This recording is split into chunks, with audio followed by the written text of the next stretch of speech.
नमस्कार। इस वीडियो में आपका स्वागत है।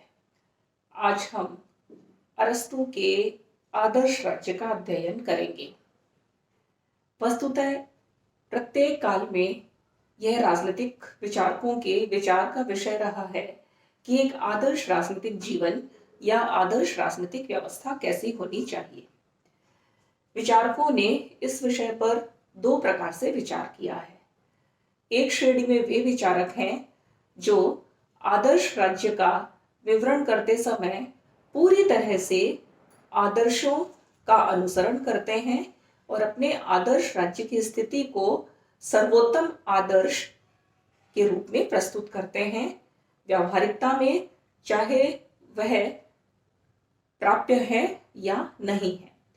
दूसरी श्रेणी में ऐसे विचारक हैं जिनको की आदर्श राज्य की स्थिति में विचार करते समय व्यावहारिक विचारकों के रूप में स्वीकार किया जाता है। ऐसे विचारक आदर्श राज्य के बारे में विचार करते समय इस बात का ध्यान रखते हैं कि उनके द्वारा प्रतिपादित आदर्श राज्य व्यवहार में भी संभव हो सके। अरस्तू को इन दोनों में से दूसरे प्रकार की श्रेणी में रखा जाता है। उसके गुरु प्लेटो ने अपने आदर्श राज्य का चित्रण पूरी तरह से काल्पनिक और आदर्श की आधारभूमि पर किया है, किंतु अरस्तू ने इस बात का ध्यान रखा है कि उसका आदर्श राज्य ऐसा हो जिसे व्यवहार में भी प्राप्त किया जा सके। और इसी के मद्देनजर सेबाइन ने यह टिप्पणी की है कि अरस्तू ने आदर्श राज्य का नहीं वरन राज्य के आदर्शों का चित्रण किया है। सिंक्लेयर ने इसके बारे में विचार करते हुए कहा है कि अरस्तू ने अपने आदर्श राज्य का चित्रण करते समय केवल इतना ध्यान रखा है कि वह संभावना की सीमा के भीतर हो। और इसी प्रकार से डनिंग ने इस पर विचार करते हुए ये कहा है कि अरस्तू ने आदर्श राज्य में सर्वोत्तम राज्य पर विचार करने की बजाय सर्वोत्तम संभव राज्य पर विचार किया है। अरस्तू ने अपने आदर्श राज्य का चित्रण अपनी कृति पॉलिटिक्स की 7वीं और 8वीं पुस्तक में किया है। इस कृति की 7वीं और 8वीं पुस्तक में अरस्तू विस्तार से आदर्श राज्य की विभिन्न आवश्यकताओं का चित्रण करता है, जिसका विवेचन इस प्रकार है। आदर्श राज्य की जनसंख्या। अरस्तू इस प्रश्न पर सबसे पहले विचार करता है और वो ये कहता है कि आदर्श राज्य में जनसंख्या कितनी और कैसी हो, यह प्रश्न अत्यंत महत्व का है। वस्तुतः जनसंख्या का संबंध उस बात से है कि राज्य वास्तव में कुछ कार्यों को करता है। राज्य के द्वारा किए जाने वाले कार्य ऐसे हैं जिनको प्रत्येक राज्य को प्राप्त करना ही है। जो राज्य जिस सीमा तक इन राज्यों को प्राप्त कर सकता है, उसी सीमा तक वह राज्य एक सर्वोत्तम राज्य कहलाता है। और आदर्श राज्य का सबसे महत्वपूर्ण कार्य है सर्वोत्तम नैतिक जीवन की प्राप्ति संभव बनाना। नैतिक जीवन की प्राप्ति के लिए आवश्यक है कि जनसंख्या का स्तर भी इसी प्रकार से उच्च होना चाहिए। जहां तक जनसंख्या की मात्रात्मक सीमा का सवाल है, इस प्रश्न पर वह निश्चित संख्या की बात नहीं करता है, वरन वो यह बताता है कि उसकी जनसंख्या इतनी होनी चाहिए जो राज्य में सेनाओं के द्वारा जो है वो सुरक्षित की जा सके, और उसकी जनसंख्या इतनी कम भी होनी चाहिए कि वह एक सेनापति के द्वारा यदि सेना उसको चाहे तो वो संभाल सके। जनसंख्या के प्रश्न पर विचार करते हुए वह उनकी क्षमता पर अधिक महत्व देता है और वो ये कहता है कि नैतिक दृष्टि से जनसंख्या का उत्कृष्ट होना अत्यंत आवश्यक है। जनसंख्या में जो नैतिक श्रेष्ठता की जो भावना है, उसको वह एक अन्य दृष्टिकोण से भी विचार करता है, वो ये कहता है कि यूरोपीय जातियों में जो उत्साह का तत्व है वो प्रचुर मात्रा में पाया जाता है, जबकि एशियाई जातियों में कौशल और क्षमता का तत्व अधिक विद्यमान होता है। आदर्श राज्य की जनसंख्या में इन दोनों ही तत्वों का मिश्रण होना चाहिए, और इसलिए वो ये कहता है कि यूनान यूरोप और एशिया के मध्य में स्थित वो आदर्श स्थिति वाला राज्य है जहां की जनसंख्या में उत्साह भी प्रचुर मात्रा में विद्यमान है और उनकी जनसंख्या का कार्य कौशल और चातुर्य भी प्रचुर रूप में उपलब्ध है। इसलिए यूनान की जनसंख्या ही एक आदर्श जनसंख्या के अनुकूल हो सकती है। अपने आदर्श राज्य की जनसंख्या में वह कार्यशील जनसंख्या की अधिक बात करता है, और जनसंख्या ऐसी होनी चाहिए जो राज्य के नैतिक उद्देश्यों को प्राप्त करने की दृष्टि से अधिकाधिक सक्रिय रहे। इस प्रकार से जनसंख्या में संख्या के प्रश्न को वो अधिक महत्व नहीं दे करके जनसंख्या के नैतिक चरित्र और उनके कार्य की क्षमता को वो अधिक बल प्रदान करता है। दूसरा महत्वपूर्ण तत्व है राज्य का क्षेत्रफल। आदर्श राज्य का क्षेत्रफल कितना हो, इसके बारे में भी वह जनसंख्या के अनुरूप ही अपना उत्तर प्रस्तुत करता है। वो ये कहता है कि आदर्श राज्य का क्षेत्रफल न अधिक बहुत बड़ा होना चाहिए और न ही बहुत छोटा होना चाहिए। क्षेत्रफल इतना हो कि आसानी से जनसंख्या के उदर पूर्ति हो सके, और क्षेत्रफल इतना हो कि आसानी से बाहरी आक्रमणों के समय उसकी रक्षा की जा सके। वो एक उदाहरण प्रस्तुत करता है कि जिस प्रकार एक बहुत छोटा सा 6 इंच का केवल जहाज नौ नाविक कार्यों के लिए किसी भी प्रकार से उत्तम नहीं है, और न ही 1200 फीट का बड़ा जहाज भी एक उत्तम उद्देश्य की पूर्ति कर सकता है। इस प्रकार जैसे एक जहाज की आदर्श लंबाई, चौड़ाई और ऊंचाई एक निश्चित अनुपात में ही होता है, उसी प्रकार एक आदर्श राज्य का जो क्षेत्रफल है वो भी एक निश्चित अनुपात में ही होना चाहिए।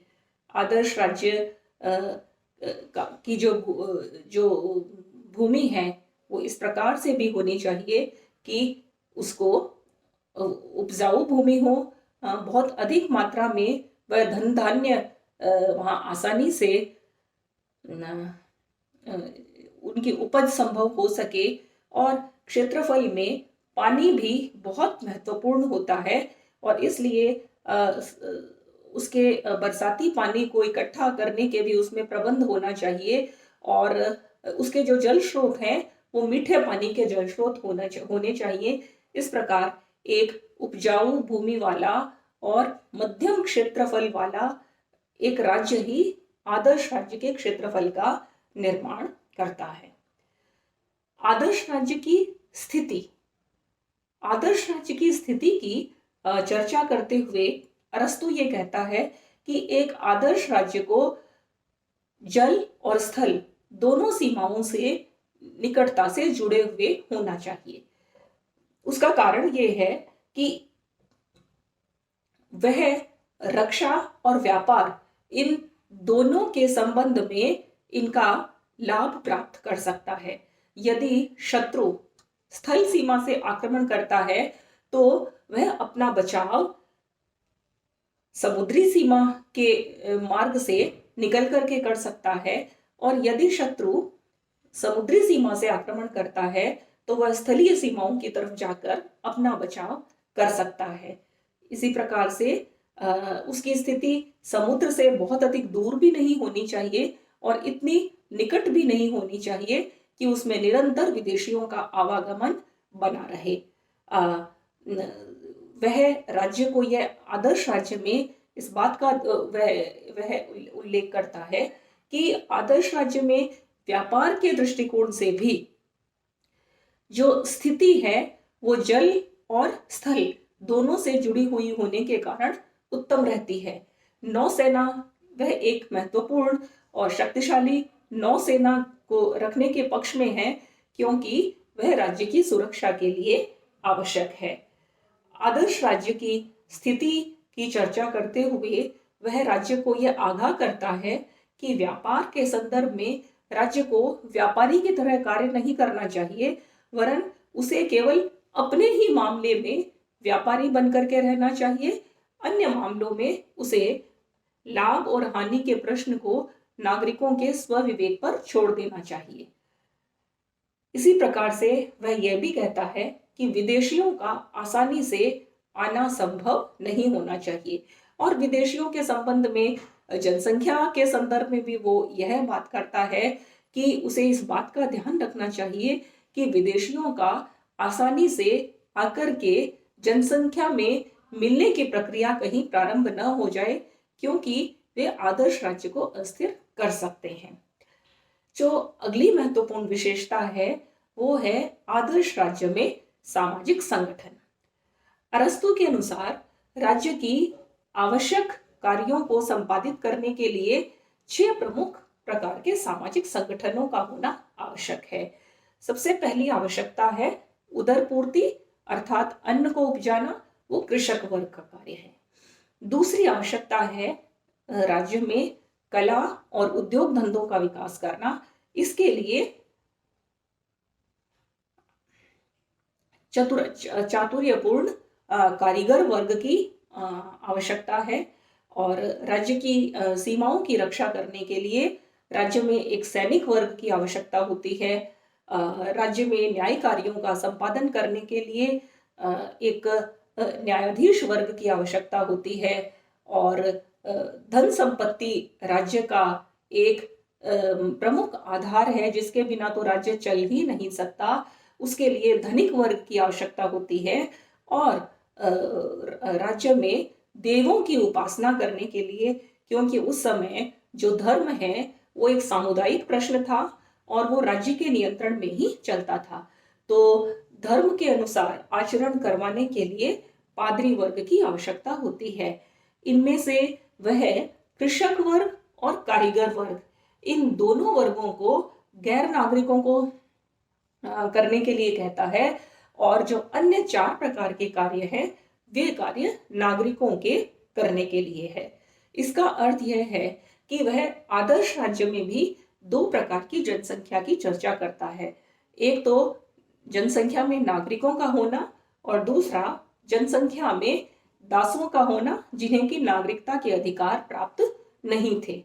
और इस संबंध में यह भी उल्लेख महत्वपूर्ण है कि अरस्तु अपने आदर्श राज्य में महिलाओं को भी नागरिकता के अधिकार प्रदान नहीं करता, और यहाँ पर वह एक अनुदारवादी रूढ़िवादी विचारक के रूप में सामने आता है।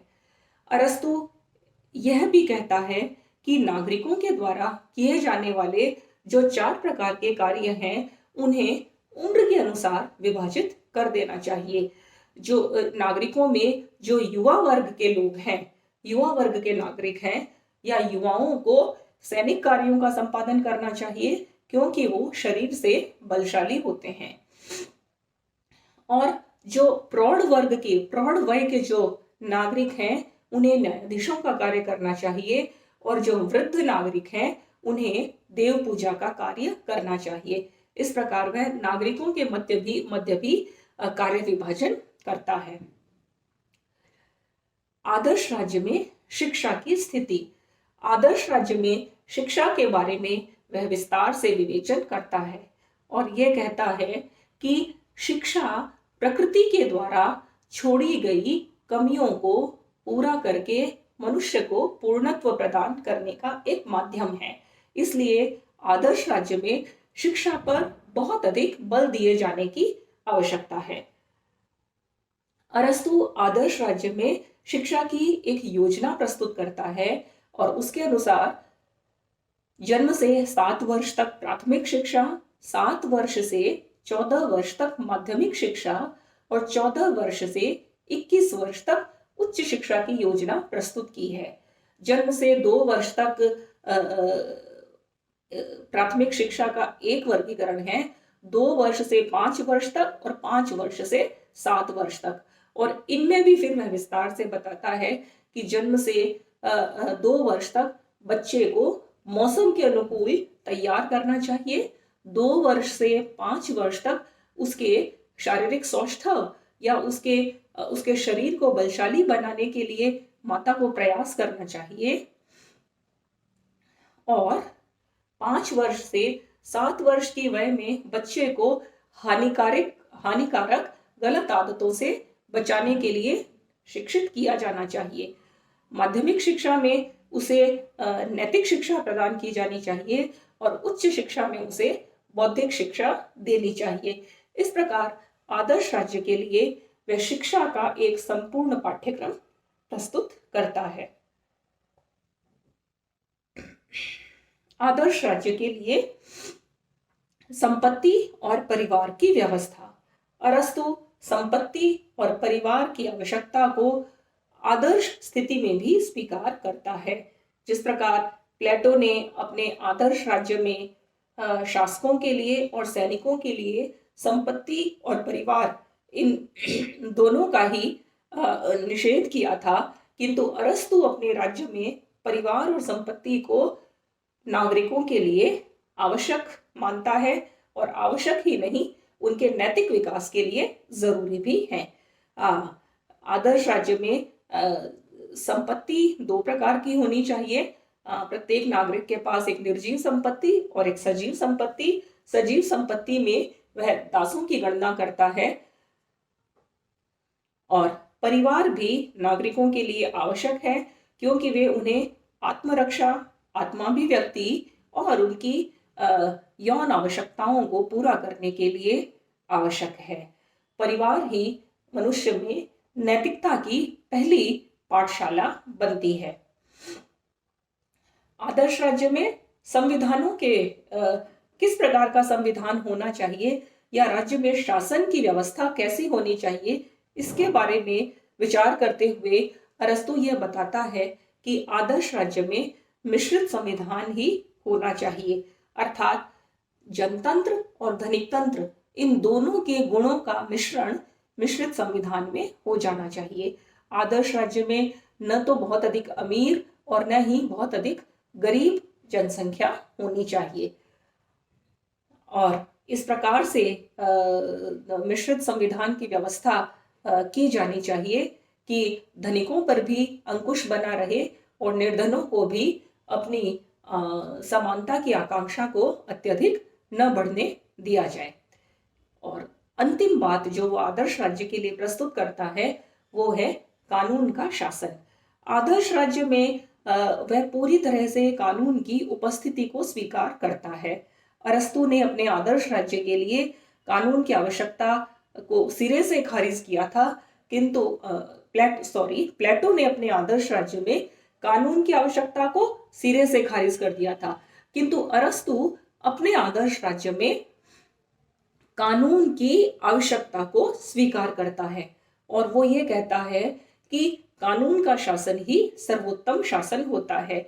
इसलिए प्रत्येक परिस्थिति में ऐसे कानूनों का निर्माण किया जाना चाहिए जिनका पालन सभी व्यक्ति कर सके। इसलिए अरस्तु संविधानों में मिश्रित संविधान को सर्वश्रेष्ठ मानता है और मिश्रित संविधान में भी कानून का पालन जरूर किया जाना चाहिए। इस प्रकार उसके आदर्श राज्य पर यदि विहंगम दृष्टिपात किया जाए तो हम ये मान सकते हैं कि अरस्तु आदर्श राज्य का वर्णन करते हुए भी उस सीमा तक अपने आदर्शों को नहीं ले जाता जहां तक वो हमारी दृष्टि से ही कहीं ओझल न होने जाए।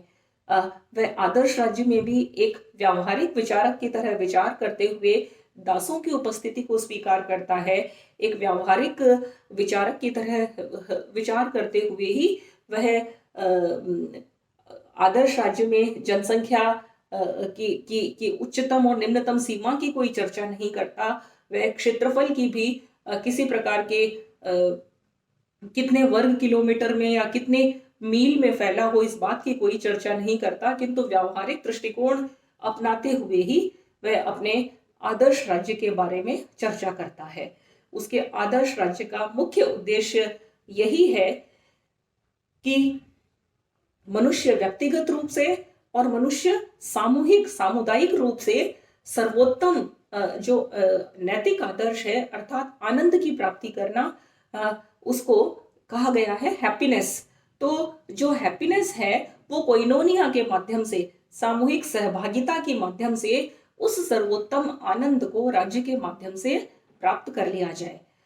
किंतु अरस्तु के इस आदर्श राज्य की आलोचना भी आलोचकों ने की है, जिसके अनेक आधार हैं। आलोचकों ने इस आधार पर आलोचना की है कि अरस्तु के आदर्श राज्य का जो वर्णन है वो मौलिक नहीं है, वरन वह उसके गुरु प्लेटो के उपादर्श राज्य का ही एक संशोधित परिमार्जित रूप है। इसलिए प्लेटो ने अपने ग्रंथ लॉस में जो उपादर्श की योजना प्रस्तुत की थी, उसी योजना को अरस्तु अपने आदर्श के रूप में चित्रित करता है। दूसरा, आदर्श राज्य सीमित राज्य है। आदर्श राज्य में वो विभिन्न जनसंख्या वो केवल यूनानियों तक ही सीमित रखता है, और वो ये कहता है कि एक श्रेष्ठ स्थिति आदर्श राज्य की केवल यूनान में ही हो सकती है। यहाँ पुनः वह एक यूनानी अहंकार का प्रतिनिधित्व करने वाला एक प्रतिनिधि विचारक के रूप में सामने आता है। एक आलोचना यह भी है कि वह आदर्श राज्य में केवल अधूरा चित्रण करता है। वह आदर्श राज्य में सरकार कैसी होनी चाहिए, विधानमंडल, कार्यपालिका, न्यायपालिका किस प्रकार से कार्य करे, इसके बारे में वह कोई भी विवेचन प्रस्तुत नहीं करता। प्रोफेसर रॉस का ये कहना है कि हो सकता है इसके विवेचन संबंधी विवरण अब हमारे पहुंच से दूर हैं या वो लुप्त हो चुके हैं, किंतु वर्तमान जो पॉलिटिक्स विद्यमान है उसमें इस प्रकार का कोई भी विवेचन नहीं मिलता है। इसी प्रकार से आदर्श राज्य के चित्रण में भी अरस्तु एक अनुदारवादी, रूढ़िवादी विचारक के रूप में सामने आता है, जब वो ये कहता है कि महिलाएं जो है वो नागरिक नहीं बन सकती, और दासों को भी, जनसंख्या के एक हिस्से को वह नागरिकता के अधिकारों से दूर रखता है। नैतिक जीवन को वो केवल नागरिकों के लिए ही सुरक्षित रखता है। और आदर्श राज्य में वह संविधान की भी कोई बहुत ऐसी अधिक चर्चा नहीं करता है, और ऐसा लगता है कि वह इस योजना में विचार करना उसकी क्षमता से परे था, और आदर्श राज्य में इसीलिए वह केवल मध्यवर्ग तंत्र या पॉलिटी को ही अपने आदर्श राज्य के एक श्रेष्ठ संविधान के रूप में स्वीकार कर लेता है। आलोचकों ने इस आधार पर भी आदर्श राज्य की आलोचना की है कि उसका जो आदर्श राज्य है वह आदर्श राज्य नहीं है, वह राज्य के आदर्शों, कुछ आदर्शों का संकलन मात्र है। इसलिए जिस आदर्श के लिए उसकी पुस्तक को खोला जाना चाहिए, वह आदर्श कहीं उपलब्ध होता ही नहीं है। इस प्रकार से अरस्तु के आदर्श राज्य की अनेक आधारों पर आलोचना की गई है, किंतु यह तो अरस्तु को इस बात का श्रेय दिया ही जाना चाहिए कि उसने अपने गुरु प्लेटो के आदर्श राज्य की यथार्थ और अनुभव के आधार पर ही आलोचना की थी, और वह केवल आलोचना करके ही नहीं रुक गया, वरन उस आलोचना के उत्तर में उसने वह योजना भी प्रस्तुत कर दी जो कि अनुभव के आधार पर किसी भी राज्य को आदर्श की ओर ले जाने के लिए सक्षम हो सकती है। धन्यवाद।